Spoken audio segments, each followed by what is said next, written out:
Hello everyone, எல்லாத்துக்கும் வணக்கம். So இந்த யூடியூப் சேனல் நான் புதுசாக ஆரம்பிச்சிருக்கான மெயினான காரணம் என்னன்னு பார்த்தீங்கன்னா, ஏஐ பற்றின நியூஸ் அப்டேட்ஸ் ஆகட்டும், இல்லை ஏஐ பற்றின சம்மரீஸ், நியூஸ் சம்மரீஸ், இல்லை கான்செப்ட்ஸ் இதெல்லாம் கிராஜுவலாக நான் இன்ட்ரடியூஸ் பண்ண போகிறேன் இந்த ஃபுல் கோர்ஸ் வீடியோஸில். ஸோ இதெல்லாம் வந்து ரொம்ப டீப்பாக டெக்னிக்கலாக இல்லாமல் எல்லாத்துக்கும் புரிகிற மாதிரி இன்ட்யூட்டிவாக சொல்ல போகிறேன். ஸோ ஸோ தட் நான் இப்போ ஆல்ரெடி எக்ஸிஸ்டிங் ப்ரொஃபஷனல்ஸ் ஆகட்டும், இல்லை ஸ்டூடெண்ட்ஸ் படிச்சுட்டு இருக்கிறவங்க ஆகட்டும், இல்லை ஏஐ எந்தூசியஸ்ட் ஆகட்டும், எல்லாத்துக்குமே இது பொருந்தும். ஸோ இது மெயினாக நான் ஏன் ஆரம்பிச்சிருக்கேன்னா, இப்போ நடக்கிற ஏஐ பூமால இனி வரக்கூடிய ஜாப்ஸ் ஆகட்டும், இல்லை இப்போ ஆல்ரெடி இருக்கிற ஜாப்ஸ் கூட ஏஐயோட பேசிக் அவேர்னஸ் எதிர்பார்ப்பாங்க நீ போக போக.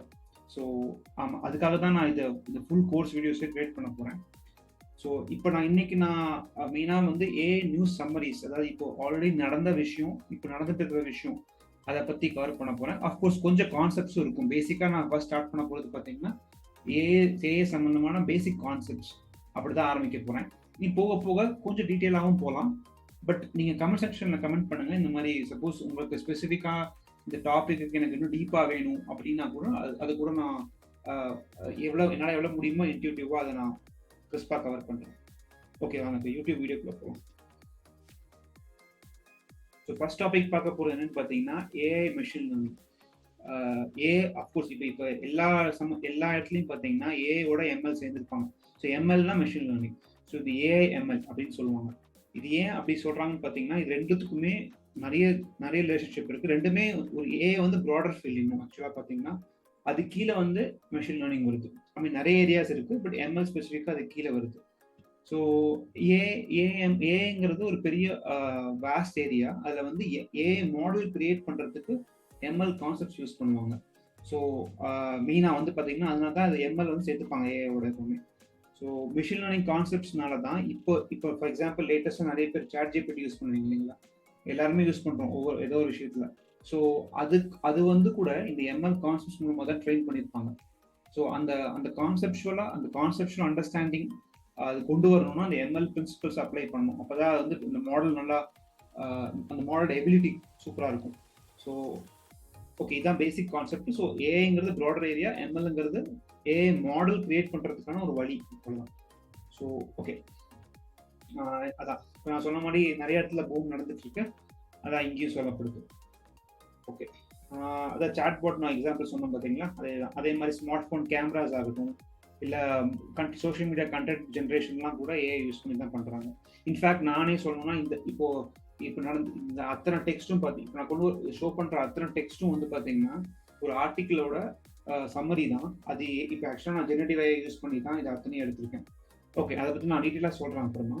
இப்போ நான் ஃபஸ்ட்டு அடுத்த வீடியோக்குள்ளே போகலாம், அடுத்த செக்ஷனுக்குள்ளே போகலாம். Okay, machine learning, deep learning and AI. இது இப்போ நான் முன்னாடி பார்த்தோம் இல்லைங்களா எம்எல். அடுத்த டாபிக் பார்த்தீங்கன்னா டீப் லேர்னிங். ஸோ இந்த ஏஐக்குள்ளே ரெண்டுமே யூஸ் பண்ணுவாங்க, machine learning, deep learning. So machine learning மேலே என்னன்னு பார்த்துட்டோம். சிம்பிளாக சொல்ல போனால் அது வந்து ஸ்டாட்டிஸ்டிக்ஸு, அப்புறமா வந்து கிளாசிக்கல் மிஷின் லேர்னிங் சொல்லுவாங்க. பேர் என்னன்னா statistics, probability and distribution, linear algebra, இதெல்லாம் நம்ம பார்த்துருப்போம். இதெல்லாம் நம்ம ஏற்கனவே படிச்சிருக்கோம். ஸ்கூலில் பார்த்தீங்கன்னா அண்டர் கிராஜுவேட்ஸ் ஆகட்டும், கோர்சஸ் ஆகட்டும், இந்த ஸ்கூல் லெவலில் சொல்லி தருவாங்க இதை பற்றிலாம். ஸோ இதெல்லாம் அப்போல்லாம் நம்ம படிக்கும்போது, இன்ஃபேக்ட் நானே படிக்கும்போது ரொம்ப இதுக்கான ஸ்ட்ராங் அப்ளிகேஷன் என்னன்னு தெரியாமல் தான் படித்தோம். ஸோ அஃப்கோர்ஸ் கான்செப்ட்ஸ் இதெல்லாம் படித்து எக்ஸாம் எழுதுவோம். பட் இருந்தாலும் டீப்பான அது எங்கே அப்ளை ஆகும், எப்படிலாம் அப்ளை பண்ணலாம், அதுக்கெல்லாம் பார்த்தீங்கன்னா இந்த எம்எல் தான் சூப்பரான ஏரியா. இந்த அத்தனை கான்செப்ட்ஸ்க்குமே இந்த மெயினாக அந்த கேல்குலஸு, லீனியர் அல்ஜீப்ரா, ஸ்டாட்டிஸ்டிக்ஸு இதெல்லாம் எம்ப்ளாய் பண்ணுற ஏரியா தான் மிஷின் லேர்னிங் ஏரியான்னு சொல்லுவாங்க. ஸோ டீப் லேர்னிங்கிறது இன்னும் கொஞ்சம் அட்வான்ஸ்டு. எப்படின்னு பார்த்தீங்கன்னா இதில் வந்து பிரெயினோட ஃபங்க்ஷன், ஃபார் எக்ஸாம்பிள் பயாலஜி சொல்லணும், அது மெயினாக நியூரல் நெட்வொர்க்குங்கிறது பார்த்தீங்கன்னா நியூரான் கேள்விப்பட்டிருப்பீங்க நிறைய பேர். பிரெயினில் ஃபுல்லாக நியூரான் சேர்ந்துப்பட்டு தான் பிரெயின் ஃபார்ம் ஆகிருக்கு. அந்த நியூரான் தான் ஒவ்வொரு ஆர்கன்ஸுக்குமே இன்ஃபர்மேஷன் ட்ரான்ஸ்மிட் பண்ணணும்னு சொல்லுவாங்க இல்லைங்களா? ஸோ அதே கான்செப்டை எடுத்துட்டு தான் இந்த டீப் லேர்னிங் மாடலே கிரியேட் பண்ணாங்க. ஸோ டீப் லேர்னிங் மாடல் என்னன்னு பார்த்தீங்கன்னா நிறைய ஒரு நியூரல் நெட்வொர்க் சேர்ந்த ஒரு லேயர் ஆஃப் நியூரல் நெட்வொர்க்ஸ் அப்படிம்பாங்க. அதில் வந்து மெயினாக பார்த்தீங்கன்னா நியூரான்ஸ் இருக்கும். ஸோ இதை பற்றி நம்ம டீட்டெயிலாக அப்புறம் பார்க்கலாம். இப்போ இப்போதைக்கு நீங்கள் என்ன போய் புரிஞ்சுக்கலாம்னா, டீப் லேர்னிங்கிறது ஒரு நியூரல் நெட்வொர்க் ஒரு இந்த பிரெயின் சம்பந்தமாக, பிரெயின் எப்படி ஃபங்க்ஷன் ஆகுதோ இல்லை நியூரான் எப்படி ஃபங்க்ஷன் ஆகுதோ அதை யூஸ் பண்ணி ஒரு டெக்னிக் கண்டுபிடிச்சிருக்காங்க. ஸோ அதான் டீப் லேர்னிங். இது வந்து மெஷின் லேர்னிங்கோட கொஞ்சம் வேறுபடும். ஏன்னா அஃப்கோர்ஸ் எம்எல் கான்செப்ட்ஸ் யூஸ் பண்ணுவாங்க. பட் டிஎல் வந்து இன்னும் கொஞ்சம் அட்வான்ஸ்டு. மெயினாக இப்போ சாட் ஜிபிடி வந்து பார்த்தீங்கன்னா முழுக்க முழுக்க டீப் லேர்னிங் அப்ளிகேஷன் தான். அதனால தான் அது நிறைய பேருக்கு வந்து இன்ஃபேக்ட் ஃபவுண்டர்ஸ்க்கே வந்து பார்த்தீங்கன்னா உள்ள என்ன நடக்குதுன்னு தெரியாது. ஸோ அந்த அளவுக்கு காம்ப்ளிகேட்டட் லேயர்ஸ் யூஸ் பண்ணியிருப்பாங்க, காம்ப்ளிகேட்டட் கான்ஃபிகரேஷன் யூஸ் பண்ணியிருப்பாங்க அப்படின்னு ஞாபகம் வச்சுக்கோங்க. ஸோ ஓகே, ஸோ இதான் டீப் லேர்னிங். டீப் லேர்னிங்னா இதான் மீனிங்கு. ஸோ எம்எல்லோட கொஞ்சம் அட்வான்ஸ் கான்செப்ட் இது அப்படிங்கிற மாதிரி ஞாபகம் வச்சுக்கோங்க. இதை பற்றி நம்ம லேட்டராக ஃபுல் ஃப்ளெஜ்டாக பார்க்கலாம். டீப் லேர்னிங்னா என்ன, எம்எல்லோட எப்படி வேறுபடுது எல்லாமே பார்க்கலாம். அடுத்த கான்செப்ட் பார்த்தீங்கன்னா generative AI. Okay, generative AI தான் நம்ம ஏற்கனவே சொன்னோம் பார்த்தீங்கன்னா நம்மளுடைய சாட் ஜிபிடி எக்ஸாம்பிள். அதே மாதிரி இமேஜஸுக்கு கூட ஜெனரேட்டிவ் ஏஐ இருக்கு. ஸோ இங்கேயும் இங்கே நான் என்ன சொல்ல போகிறேன்னா அதே மாதிரி இமேஜஸ் வீடியோஸு இதெல்லாம் கூட ஜெனரேட்டிவ் ஏஐ யூஸ் பண்ணி பண்ணலாம். இன்ஃபேக்ட் இப்போ நான் காமிக்கிறேன் பார்த்தீங்கன்னா இந்த இமேஜஸ், இந்த இமேஜ் ஆக்சுவலாக ஒரு ஜெனரேட்டிவ் ஏஐ மாடல் யூஸ் பண்ணி தான் பண்ணியிருக்கு. ஸோ இந்த டெக்ஸ்ட்டுக்கு என்னெல்லாம், இந்த டெக்ஸ்ட் சம்மந்தமாக என்னெல்லாம் வேணுமோ அதெல்லாம் ஆட்டோமேட்டிக்காக இந்த வீடியோவே புரிஞ்சுக்கிட்டு, இந்த மாடலே ஜெனரேட்டிவ் ஏஐ மாடலே புரிஞ்சுக்கிட்டு இந்த மாதிரி இமேஜஸ் ஜென்ரேட் பண்ணி எனக்கு கொடுக்கும். ஸோ இதுக்கு பேர் இது நம்ம டீட்டெயிலாக அப்புறமா பார்க்கலாம். பட் இப்போதைக்கு இந்த மாதிரி புரிஞ்சுக்கோங்க. ஸோ ஜெனரேட்டிவ் ஏஐங்கிறது ஒரு டெக்ஸ்ட்டை பேஸ் பண்ணி அதுக்கான வீடியோவோ இல்லை மியூசிக்கோ அதே மாதிரி ஜெனரேட் பண்ணி கொடுக்கும். அதே மாதிரி டெக்ஸ்ட்டும் இருக்கு. இப்போ சாட் ஜிபிடிங்கிறது டெக்ஸ்ட், இப்போ ஏற்கனவே ஒரு டெக்ஸ்ட் இருக்குன்னா அதை புரிஞ்சுக்கிட்டு அதுக்கு ஆன்சர் பண்ணும்.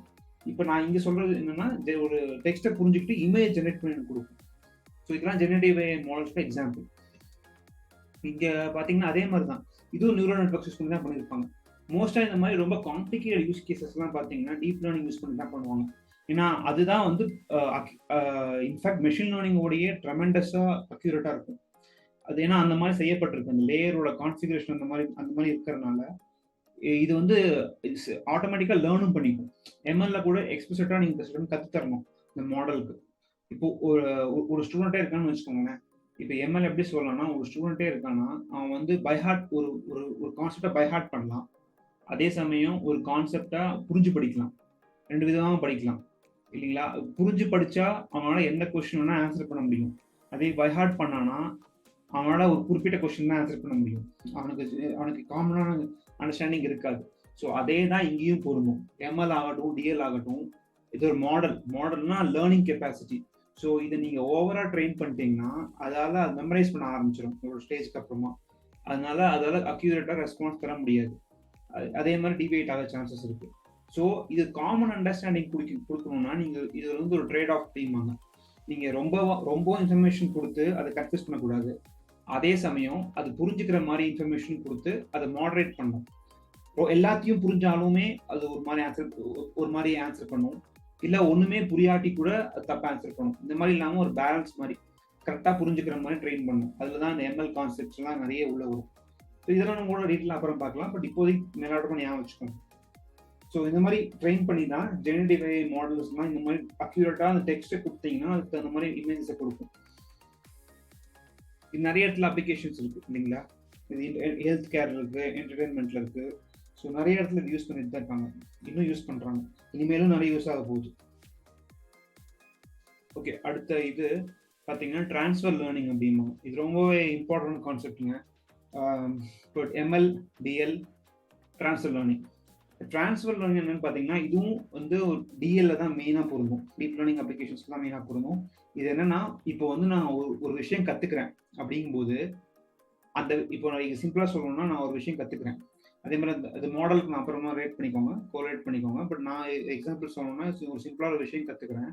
அதை நான் கற்றுன நாலேஜை வச்சுட்டு இன்னும் மேற்கொண்டு ஸ்பெசிஃபிக்காக ஏதோ ஒன்று நான் கற்றுக்கிறேன். ஸோ நான் இன்னொரு விஷயம் கற்றுக்கணும்னா எனக்கு இந்த முன்னாடி நான் கற்றுக்கிற விஷயம் தெரிஞ்சிருக்கணும். அப்படிங்கும்போது அது ஹெல்ப்ஃபுல்லாக இருக்கும் இல்லைங்களா? அந்த மாதிரி தான் இங்கேயும். ஸோ இந்த ஒரு ஏஐ மாடலை எடுத்துட்டு ஆல்ரெடி ஏதோ ஒரு இடத்துல ட்ரெயின் பண்ணுவாங்க இமேஜஸ் வச்சு. ஸோ ஒரு டேட்டா வச்சு. ஸோ அந்த ட்ரெயின் பண்ண நாலேஜை வச்சுக்கிட்டு இன்னொரு டொமைனில் ஸ்பெசிஃபிக்காக ட்ரெயின் பண்ணுவாங்க. ஸோ அப்படிங்கும்போது அதுக்கு காமனான நாலேஜும் இருக்கும், ஸ்பெசிஃபிக்கான நாலேஜும் இருக்கும். இப்போது இது சிம்பிளாக சொல்லணும்னா நம்ம 12th வரைக்கும் பார்த்தீங்கன்னா எல்லா குரூப்பும் படிப்போம் இல்லைங்களா? ஸ்கூல் லெவலில் எல்லாமே படிப்போம். பட் காலேஜ் வரும்போது ஸ்பெஷலைஸ் பண்ணுவோம். ஸோ நம்மளுக்கு அந்த 12th வரைக்கும் படித்த நாலேஜ் இருக்கிறதுனால தான் ஸ்பெஷலைசேஷன் இன்னும் ஈஸியாக இருக்கும். இல்லைன்னா ரொம்ப கஷ்டம். எல்லாமே ஜென்ரிக்காக தெரிஞ்சு ஸ்பெஷலைஸ் பண்ணும்போது இன்னும் கொஞ்சம் அப்ரிஷியேட் பண்ணி நம்ம டீட்டெயிலாக அதை புரிஞ்சுக்க வாய்ப்பு இருக்கு. டேரெக்டாக ஸ்பெஷலைஸ் பண்ணோம்னா, பேசிக்கே படிக்காமல் டேரெக்டாக ஸ்பெஷலைஸ் பண்ணோம்னா அதை நம்ம சரியாக புரிஞ்சுக்காம கூட போகலாம் இல்லைங்களா? ஸோ அந்த மாதிரி தான் இங்கேயும். ஸோ ஃபர்ஸ்ட் எடுத்தோன்னா ஜென்ரலாக எல்லாத்தையும் புரிய வச்சுக்கிட்டு அப்புறம் ஸ்பெசிஃபிக்காக அதே மாடலில் ட்ரெயின் பண்ணுறோம். அதே மாடலில் கற்றுக்க வைக்கிறோம் பேசிக்கலாக. அதுதான் இந்த ட்ரான்ஸ்ஃபர் லேர்னிங் அப்படிம்பாங்க. ஸோ இவங்க முன்னாடியே கற்றுக்கிட்ட எக்ஸ்பீரியன்ஸை வச்சு இன்னும் ஃபர்தராக எக்ஸ்பீரியன்ஸை ஆட் பண்ணுறோம். சிம்பிளாக அப்படி ஞாபகம் வச்சுக்கோங்க. அதான் இந்த ட்ரான்ஸ்ஃபர் லேர்னிங். ஸோ இது நிறைய இடத்துல யூஸ் பண்ணுவாங்க. NLPம்பாங்க, natural language processing, computer vision, health care, இந்த மாதிரி நிறைய டொமைன்ஸ் இருக்கு இந்த இதோட அப்ளிகேஷன்ஸ் பார்த்தீங்கன்னா. ஓகே, இதுவும் ரொம்ப இம்பார்ட்டன்ட் விஷயம். இன்டெல் மேலே தெரியும் சிப் கம்பெனின்னு சொல்லிட்டு. ஸோ இது வந்து 1989லேயே 80170 அப்படிங்கிற ஒரு சிப்பை மேனுஃபேக்சர் பண்ணிருந்தாங்க. அந்த காலகட்டத்திலேயே அது பவர்ஃபுல் நியூரல் நெட்வொர்க். ஸோ இந்த நியூரல் நெட்வொர்க்லாம் இப்போ வந்தது இல்லைங்க. ஆக்சுவலாக 1960ஸ்லேயே ஜெஃப்ரி ஹிண்டன் அப்படின்னு ஒருத்தர் வந்து முதல்ல அதை கொண்டு வந்தார். இந்த கான்செப்ட்ஸ்லாம் வெளில கொண்டு வந்தார். ஸோ அவர் தான் இன்னும் ஃபாதர் ஆஃப் டீப் லேர்னிங் கூட சொல்லுவாங்க. மெயினாக பார்த்தீங்கன்னா அவர் வந்து இந்த பிரெயினோட ஃபங்க்ஷனை நல்லா புரிஞ்சுக்கிட்டு, அதாவது இயற்கையிலேருந்து வந்து தான் இதுவும் பிரெயினோட ஃபங்க்ஷன் நல்லா புரிஞ்சுக்கிட்டு அதை யூஸ் பண்ணி தான் டீப் லேர்னிங் கான்செப்டே உள்ள கொண்டு வந்தாங்க. டீப் லேர்னிங் மாடலே அதனால தான் இன்னும் பார்த்தீங்கன்னா அந்த நியூரல் நெட்வொர்க் அப்படின்னு சொல்லுவாங்க. நியூரல்ங்கிறது பயாலஜி சம்பந்தமாக தான். நியூரான்ங்கிற வேர்டுமே இருக்கு டீப் லேர்னிங்ல. ஸோ அதுக்கு பேரை நியூரானே வச்சுட்டாங்க. ஸோ ஏன்னா அந்த கான்செப்ட்ஸ்லாம் அப்படியே அந்த பிரெயின் சம்பந்தமான ஃபங்க்ஷனாலிட்டியை பொறுத்து வந்ததுனால தான். ஸோ அதனால தான் இது வந்து டீப் லேர்னிங் நியூரல் நெட்வொர்க் அப்படின்னு சொல்லப்படுது. ஸோ அதனால அந்த காலத்திலே இது இருந்திருக்கு. பட் இப்போதான் ரொம்ப ஃபேமஸ் ஆகிறதுக்கு காரணம் கம்ப்யூட்டேஷன் பவர். ஏன்னா இப்போ வந்து நல்லா தெரியும், கூகுள் ஆகட்டும், பெரிய பெரிய கம்பெனிஸ் ஆகட்டும், கிளவுட் ப்ரொவைடர்ஸ் வந்துட்டாங்க. நிறைய கிளவுட் ப்ரொவைடர்ஸ்னா நிறைய கிளவுட்ல வந்து நிறைய ஃபெசிலிட்டிஸ் கொண்டு வந்துட்டாங்க. ஸோ யார் வேணா எங்கிருந்து வேணா ஆக்சஸ் பண்ணலாம். இப்போ ஒரு சர்வர் வேணும் உங்களுக்கு, எனக்கு தேவை, எனக்கு ஒரு சர்வர் வேணும் அப்படிலாம் எதுவுமே கிடையாது. ஏதோ ஒரு கிளவுட் ப்ரொவைடர்கிட்ட போய் நீங்க சப்ஸ்கிரைப் பண்ணீங்கன்னா அவன் எல்லா ஃபெசிலிட்டிஸும் கொடுத்துருவான் உங்களுக்கு. நீ வீட்ல இருந்தே நீ ஆக்சஸ் பண்ணலாம் அந்த ரிசோர்ஸஸ்லாம். ஸோ அதனால அது மட்டும் இல்லாமல் கம்ப்யூட்டேஷன் பவர் எக்ஸ்ட்ரீமா இப்போ அந்த அளவுக்கு ஃபண்டிங்கும் இப்போ இருக்கு, அந்த அளவுக்கு இன்ஃப்ராஸ்ட்ரக்சரும் கொண்டு வந்துட்டாங்க. ஸோ அதனால தான் இதெல்லாம் இப்போ ரொம்ப ஃபேமஸ் ஆகுது. இதெல்லாம் இப்போ வந்து கான்செப்ட்ஸே கிடையாது. இதெல்லாம் ரொம்ப பழைய காலத்து கான்செப்ட்ஸ் ஆக்சுவலாக சொல்ல போனால். நிறைய விஷயங்கள் இப்போவும் நிறைய பூசை வந்துருக்கு. பட் ஸ்டில் பழைய கான்செப்ட்ஸ் எல்லாமே வச்சு தான் பூசை நிறைய கொண்டு வந்துருக்காங்க. ஸோ இதெல்லாம் 90s 60s 70s 80s அந்த கான்செப்ட்ஸ் எல்லாம் இப்போ வந்தது கிடையாது. இந்த மாதிரி நியூரல் நெட்வொர்க்கே அவ்வளோ பழசு ஆக்சுவலாக சொல்ல போனால். பட் இப்போ புத்தம் பூசுன்னு சொல்லவே முடியாது. ஓகே, அந்த மாதிரி இருக்கு. ஓகே, அதனால இப்போ என்ன சொல்லுவாங்கன்னா இந்த 80170 சிப் அப்படி இன்ட்ரடியூஸ் பண்ணாங்க. அது வந்து பவர்ஃபுல் நியூரல் நெட்வொர்க் அப்போ அந்த காலகட்டத்திலே பார்த்தீங்கன்னா. அதான் இந்த நியூஸ் டாபிக் சொல்ல வருது. ஓகே, அடுத்தது டாபிக் பார்த்தீங்கன்னா எவல்யூஷன் ஆஃப் AI 2023 அப்படின்னு பார்த்தீங்கன்னா, ஃபர்ஸ்ட் வந்து நான் சொன்ன மாதிரி ஒரு சயின்ஸ் ஃபிக்ஷனாக இருக்கிறது வந்து இப்போ ரியாலிட்டியாக மாறிட்டு இருக்கு இல்லைங்களா? ஏன்னா அந்த சொன்ன கம்ப்யூட்டேஷன் பவரால். அதுக்கப்புறம் வந்து என்ன பார்த்தீங்கன்னா, இந்த டெக்னாலஜி யூஸ் பண்ணி நிறைய விஷயங்கள் மாறப்போகுது. ஸோ நம்ம கண்டிப்பாக எல்லாருமே எல்லா ஜாப்ல இருக்கிற அத்தனை பேருமே அடாப்டபிலிட்டி மஸ்ட் கண்டிப்பாக. அப்போதான் சர்வைவல் ஆகும். அந்த மாதிரி நிலைமை கூட வரலாம் கொஞ்ச நாளில், கொஞ்சம் வருஷங்கள்ல. ஸோ அதே மாதிரி இதில் இன்னொரு பிரச்சனை என்னன்னா, ஏஐ மாடல்ஸ்லாம் ட்ரெயின் பண்ணி இப்போ ரீசெண்டாக கூட கூகுள் ஜெமினி பற்றி கூட நிறைய கேள்விப்பட்டிருப்போம் இல்லைங்களா? ஜென்ரலாக சில பேருக்கு நீங்கள் பார்த்தது ரொம்ப பயாஸ்ட் ஆன்சர் பண்ணுது, ரொம்ப பிரச்சனை வருது அப்படிங்கிற மாதிரி ஏஐ வாரில் கூட கூகுள் தோத்து போச்சு அப்படிங்கிறது கூட பேர்லாம் ஏற்பட்டு ரொம்ப நிறைய இடத்துல கேள்விப்பட்டோம். ஸோ அதுக்கெல்லாம் காரணம் என்னன்னா, ஒரு டேட்டாவை ட்ரெயின் பண்ணும்போது இந்த மாதிரி கான்செப்ட்ஸ்லாம் உள்ள வரும். பயாஸ் அப்படிம்பாங்க. பயாஸ்னா அந்த மாடல், இப்போ நம்ம ஒரு விஷயம் கற்றுத்தரோம் அப்படிங்கும்போது அது நம்ம அந்த மாடல் வந்து சில டைம் நிறைய டேட்டா, இப்போ சின்ன டேட்டா இருக்கும்போது நம்ம கரெக்டாக கற்றுத்தரலாம். இப்போ எக்கச்சக்க டேட்டா இருக்குன்னு வச்சுக்கோங்க, பெட்டாபைட்ஸ் இல்லை மெகாபைட்ஸ், இல்லை சிம்பிளாக சொல்லணும்னா ரொம்ப மில்லியன் கணக்கில் ரோஸ் டேட்டா இருக்கு அப்படின்னா அந்த நீங்கள் ட்ரெயின் பண்ணும்போது ஒரு மாடலை ட்ரெயின் பண்ணுறீங்க அதை புரிய வைக்கிறதுக்கு. அந்த மாடலை அது வந்து எல்லாம் புரிஞ்சுக்கணுங்கிறதுக்காக ட்ரெயின் பண்ணுறீங்க. அப்படிங்கும்போது அந்த மாடல் வந்து அதை எப்படின்னா இன்டர்பிரட் பண்ணலாம் டேட்டாவை. ஸோ ஒரு சில டைம் வந்து பயாஸ்டானா என்ன அர்த்தம்னா, ஒரு சுச்சுவேஷனுக்கு அதை ஃபேவர் பண்ணலாம், இன்னொரு சுச்சுவேஷனும் அது புரிஞ்சுக்காமே போகலாம். ஸோ அப்படி ஆகும்போது தான் அந்த பயாஸ்னஸ் உள்ள வருது. பயாஸ்னஸ்னா ஒரு குறிப்பிட்ட செக்ஷன் ஆஃப் டேட்டாக்கு மட்டும் அது நிறைய இம்பார்ட்டன்ஸ் கொடுக்கும். ஸோ அதனால அது ஆன்சர் பண்ற எல்லா விஷயத்துலையுமே அந்த டேட்டாவோட இன்ஃப்ளூயன்ஸ் இருக்கும். ஸோ அதான் மெயினாக பயாஸ்க்கான ஒரு இன்ட்ரொடக்ஷனே சொல்லலாம். ஸோ இன்னொரு கான்செப்ட் இருக்கு, வேரியன்ஸ் சொல்லிட்டு. அந்த வேரியன்ஸ் நான் அப்புறமா உங்களுக்கு என்னன்னு சொல்றேன் டீட்டெயிலாக. பட் இப்போதைக்கு பயாஸ் மட்டும் இங்கே வந்தனாலும் நான் சொல்றேன். பயாஸ்னா ஒரு குறிப்பிட்ட செக்ஷன் ஆஃப் டேட்டாவுக்கு மட்டும் நிறைய இம்பார்ட்டன்ஸ் கொடுக்கும், நிறைய வெயிட்டேஜ் கொடுக்கும். ஸோ அதோட அதோட இன்ஃப்ளூயன்ஸ் பார்த்தீங்கன்னா அது எல்லா ஆன்சர்ஸ்லேயும் ஒரு இன்ஃப்ளூயன்ஸ் இருக்கும். ஸோ அதுக்கு பேர் தான் பயாஸ் அப்படிம்பாங்க. ஸோ அதான் மெயின். அதனால என்ன ஆகும்னா சில டைம் உண்மை கூட மறைஞ்சு போயிடும். அந்த உண்மையை வந்து மிஸ்லீட் பண்ண சான்சஸ் இருக்கு. தி model can mislead any common answer.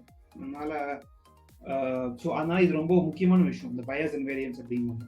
So இதை பற்றி நம்ம டீட்டெயிலாக பார்க்கலாம். இதெல்லாம் ஏஐ கான்செப்ட்ஸ் உள்ள டீட்டெயிலாக வரும். ஸோ இப்போதைக்கு மியூட் பண்ணி வச்சுக்கோங்க. ஸோ ஓகே, இப்போ வந்து ஏஐ, இப்போ நான் வந்து ஒரு ஏஐ ஜாப்ல ஒர்க் பண்ணோம். இப்போ நானே பார்த்தீங்கன்னா ஒரு கார்பரேட்ல ஒர்க் பண்ணுறேன்.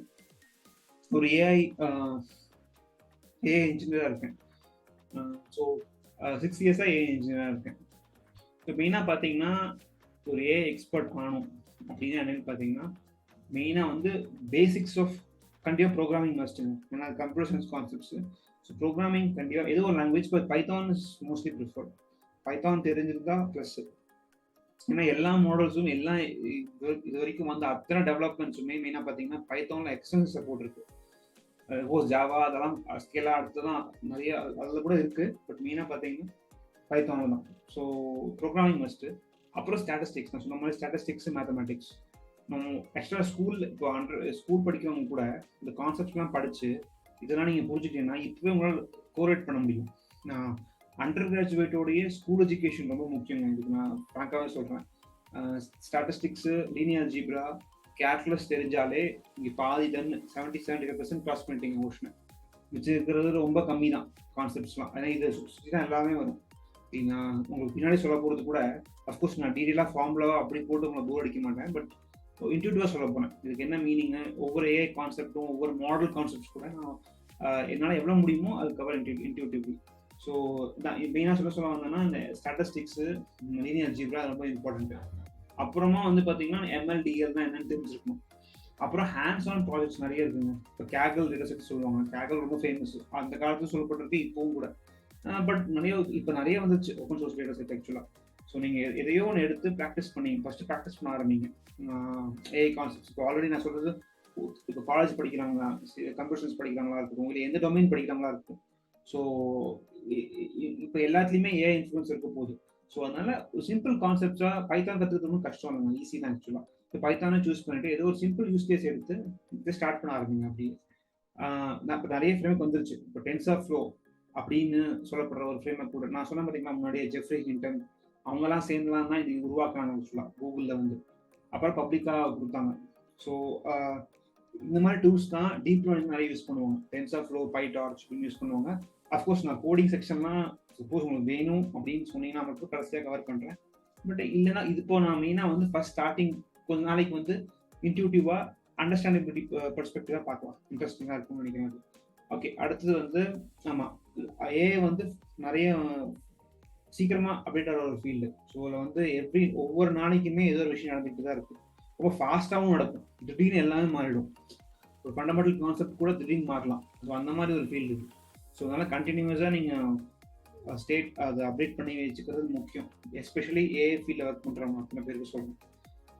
ஓகே, அடுத்தது வந்து நம்ம மெயினாக வந்து அதான் ஏஐயோட சம்மந்தமாக லேர்னிங் கர்வ் ஸ்ட்ராங்காக இருக்கணும். இதுதாங்க மெயின். அடுத்தது எல்எல்எம்ஸ். ஓகே, நான் முன்னாடியே சொன்னோம் பார்த்தீங்களா, சாட் ஜிபிடிங்கிறது one of the LLM model. So இந்த எல்எல்எம்னா என்னன்னா லார்ஜ் லாங்குவேஜ் மாடல்ஸ் அப்படிங்கிறாங்க. இது இப்போ முழுக்க இப்போ வந்து டெர்மினாலஜிங்க. ஏன்னா இந்த நான் சொன்ன பார்த்தீங்களா ஆல்ரெடி இன்ஃப்ராஸ்ட்ரக்சரும் கம்ப்யூட்டேஷன் கெப்பாசிட்டியும் இன்க்ரீஸ் பண்ணதுக்கான ஒரு கான்சிக்வன்ஸ் தான் இந்த எல்எல்எம் அப்படின்னு சொல்லலாம். ஏன்னா அந்த காலத்துலேயே வந்துருக்கலாம். பட் இப்போ இந்த மெயினாக கம்ப்யூட்டேஷன் பவர் இப்போ நிறைய கொண்டு வந்ததுக்கான மெயினான காரணம் தான் இந்த எல்எல்எம் வந்தது காரணம். ஸோ இந்த எல்எல்எம் மாடல்ஸ் அப்படிங்கிறது எக்ஸ்டென்சிவ் ட்ரெயின் இருப்பாங்க. டேட்டா பார்த்தீங்கன்னா பெட்டாபைட், எக்ஸாபைட் எங்கேயோ நிற்கும். அவ்வளோ டேட்டா வச்சு ட்ரெயின் பண்ணியிருப்பாங்க. ஸோ இந்த மாடல் இருக்கிற நாலேஜ் பார்த்தீங்கன்னா எக்ஸ்ட்ரீமாக இருக்கும். இதுக்கு எல்லாமே உலகத்தில் இருக்கிற அத்தனை விஷயங்களுமே இதுக்கு ஃபீட் பண்ணப்பட்டிருக்கு. கிட்டத்தட்ட அக்ராஸ் டிகேட்ஸ் ஆஃப் டேட்டா. அது ரொம்ப இம்பார்ட்டண்ட்டு. அதாவது ஒரு ஆள் இப்போ ஒரு என்ன சொல்றதுன்னா, இப்போ ஒரு ஸ்கூல்ல படிப்போம் பார்த்தீங்கன்னா, சயின்ஸு, ஹிஸ்ட்ரி, ஜியாகிரபி, சிவிக்ஸு, ஒரு எக்ஸாம்பிள் சொல்கிறேன். அந்த மாதிரி மேத்தமெட்டிக்ஸு இது எல்லாத்துலேயும் மாஸ்டரி ஆன ஒரு ஆள்னா எப்படி இருக்கும், எவ்வளோ வருஷங்கள் நீங்கள் பாடுபடணும், அந்த மாதிரி ஒரு விஷயம் தான் எல்எல்எம். ஸோ எல்எல்எம் வந்து அவ்வளோ ட்ரெயின் பண்ணியிருப்பாங்க, இதெல்லாம் மாஸ்டரி, அதுக்கு தெரியாத ஒரு விஷயமே கிடையாது அப்படிங்கிற மாதிரி. ஸோ அந்த அளவுக்கு டேட்டா ஃபீட் பண்ணி அந்த அளவுக்கு மாடல் கெப்பாசிட்டி மேலே ஏற்றி இந்த ஸ்டேட் ஆஃப் த ஆர்ட்டாக பண்ணியிருப்பாங்க எல்எல்எம்ஸ். ஸோ எல்எல்எம்ஸ்ங்கிறது இப்போ ரொம்ப ஃபேமஸ் தான். இந்த ChatGPT one of the LLMs. நிறைய எல்எல்எம்ஸ் இருக்குது மார்க்கெட்டில், எக்கச்சக்க ஒவ்வொரு பெரிய பெரிய கம்பெனியுமே ஒரு எல்எல்எம் கொடுத்துட்டு இருக்கு. கூகுள் ஜெமினி சொன்ன பார்த்தீங்களா, அதுவும் எல்எல்எம் தான். ஸோ இது மாதிரி நிறைய கம்பெனிஸ் வந்து எல்எல்எம் கொடுத்துட்டு தான் இருக்கு. ஸோ எல்எல்எம்ஸால எந்த அளவுக்கு கான்வர்ஸ் பண்ண முடியும்னா, ஒரு ஹியூமனோட அப்படியே ஹியூமன் மிமிக் பண்ண முடியும். அதாவது ஹியூமனோட பிஹேவியர்ஸை கூட அப்படியே மிமிக் பண்ணி, இப்போ அந்த அதர் சைடு சப்போஸ் ஒரு மாடல் தான் ஆன்சர் பண்ணால் நீங்கள் ஹியூமன் நினச்சிப்பீங்க. ஸோ அந்த அளவுக்கு அதால் எஃபிஷியண்ட்டாக ரொம்ப பர்ஃபெக்டாக ஆன்சர் பண்ண முடியும் கொஸ்டின்ஸ்க்கு. அந்தளவுக்கு லாங்குவேஜ் அண்டர்ஸ்டாண்டிங் ஸ்ட்ராங்காக இருக்கும் உங்களுக்கு. ஸோ அதனால தான் லார்ஜ் லாங்குவேஜ் மாடல்ஸ் அப்படிங்கிறாங்க.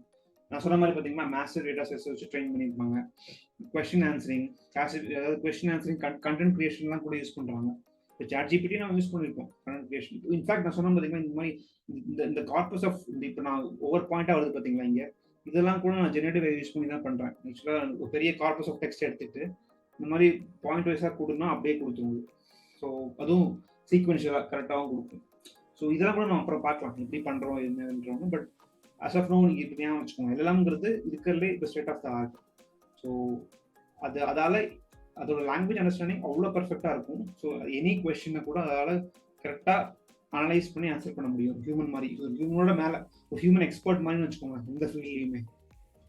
ஆமாம், அதனால தான் இது ரொம்ப ஃபேமஸ் இப்போ. ஸோ அதெல்லாம் இங்கே சொல்லப்பட்டிருக்கு. ஸோ இதோட அப்ளிகேஷன்ஸ் பார்த்தீங்கன்னா நிறைய ஃபீல்டில் இருக்குது. இப்போ ஸ்டார்டிங் இப்போ எல்லாத்துலேயும் இம்ப்ளிமெண்ட் பண்ணிட்டு வராங்க. இன்ஃபேக்ட் எங்கள் கம்பெனியில் கூட இம்ப்ளிமெண்ட் பண்ணிட்டு வராங்க. ஸோ இப்போ தான் ஸ்டார்டிங் ஸ்டேஜில் இருக்குன்னே சொல்லலாம். இன்னுமே இது டெவலப் ஆக சான்சஸ் ஜாஸ்தியாக இருக்குது. புதுசாக வந்துட்டு தான் இருக்குது. பட் லேட்டஸ்ட் வெயிட் அண்ட் சீ என்ன ஆக போகுது. ஓகே, இப்போ வரைக்கும் நான் கவர் பண்ண டாபிக்ஸ் உங்களுக்கு பிடிச்சிருந்ததுன்னா மறக்காமல் சப்ஸ்கிரைப் பண்ணுங்கள். அதே மாதிரி கமெண்ட் செக்ஷனில் தெரிவிங்க உங்கள் கருத்துக்களை. வேறு ஏதாவது சப்போஸ் ஸ்பெசிஃபிக்காக கவர் பண்ணணும்னு நினச்சிங்கன்னா அதையும் எனக்கு சொல்லுங்கள். நான் என்னால் முடிஞ்ச வரைக்கும் நான் டீட்டெயிலாக கவர் பண்ணுறேன். பட் இந்த கோர்ஸ் வீடியோஸ்லாம் நான் இன்னும் வரக்கூடிய கான்செப்ட்ஸ்லாம் பார்த்தீங்கன்னா இதே மாதிரி ஏஐ சம்மரிஸும் இருக்கும், ப்ளஸ் கொஞ்சம் கான்செப்ட்ஸும் உள்ளே கலந்துருக்கும். ஸோ இன்னும் போக போக போக போக டீட்டெயிலாகவும் போகலாம் கான்செப்ட்ஸ்குள்ளே. இந்த எம்எல் எப்படி உள்ளே ஒர்க் ஆகுது, டிஎல் எப்படி உள்ளே ஒர்க் ஆகுது, ஹை லெவல் அண்டர்ஸ்டாண்டிங் மாதிரிங்க எனக்கு ஓரளவுக்கு டீட்டெயிலாக புரியும். என்ன அஃப்கோர்ஸ் மேத்தமெட்டிக்கலாக நான் சொல்ல போகிறதில்ல, நான் ரொம்ப டீட்டெயிலாக லைட்டாக வேணால் சொல்கிறேன். பட் சப்போஸ் வேணும் அப்படின்னு கமெண்ட் செக்ஷன் சொன்னீங்கன்னா அது தகுந்த மாதிரி வீடியோஸ் பண்ணலாம். பட் இப்போதைக்கு நான் ரொம்ப கிறிஸ்பாக ஸ்பெசிஃபிக்காக சொல்ல போகிறேன். Okay, thank you. அடுத்த வீடியோவில் பார்க்கலாம். தேங்க்யூ, பாய்.